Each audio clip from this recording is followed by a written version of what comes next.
Et avant de développer ces titres, cette annonce qui vient de tomber, la reprise à compter du mardi 15 juin prochain des vols depuis et vers le Maroc sous conditions. Celle-ci diffère en fonction du fait que les voyageurs marocains ou étrangers proviennent d'un pays où la situation est jugée sous contrôle ou pas. Explication détaillée avec Oussama Al-Bqali.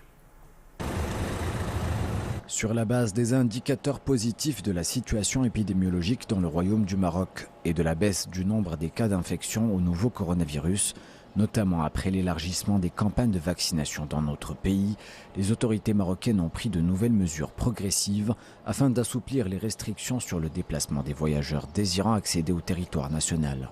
Ces mesures viennent faciliter le retour des Marocains résidant à l'étranger à la patrie. Dans ce contexte, il a été décidé la reprise des vols de et vers le Royaume du Maroc à compter du mardi 15 juin 2021.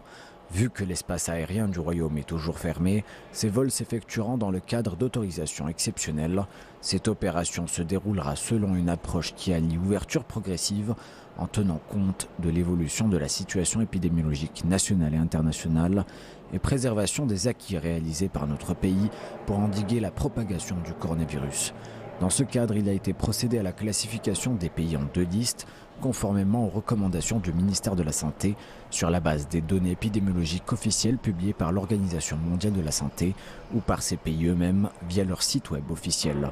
La liste A comprend tous les pays ayant des indicateurs positifs en ce qui concerne le contrôle de la situation épidémiologique, en particulier la propagation des variants du virus. Ainsi, les voyageurs en provenance de ces pays, qu'ils soient des ressortissants marocains, des étrangers établis au Maroc, des citoyens de ces pays ou étrangers y résidant, peuvent avoir accès au territoire marocain s'ils disposent d'un certificat de vaccination et ou d'un résultat négatif d'un test PCR d'au moins 48 heures de la date d'entrée au territoire national. Les titulaires des certificats de vaccination étrangers bénéficieront des mêmes avantages accordés par le certificat de vaccination marocain aux citoyens marocains sur le territoire national.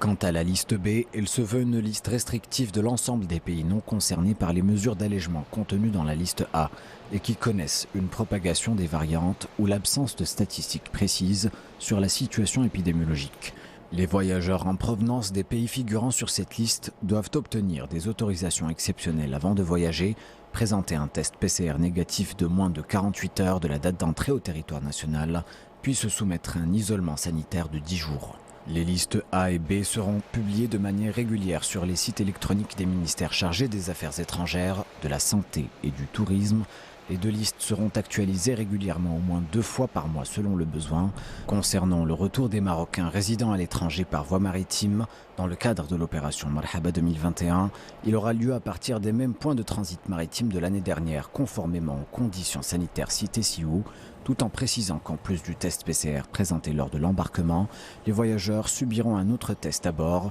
et ce pour assurer le maximum de sécurité sanitaire pour eux et pour leurs proches.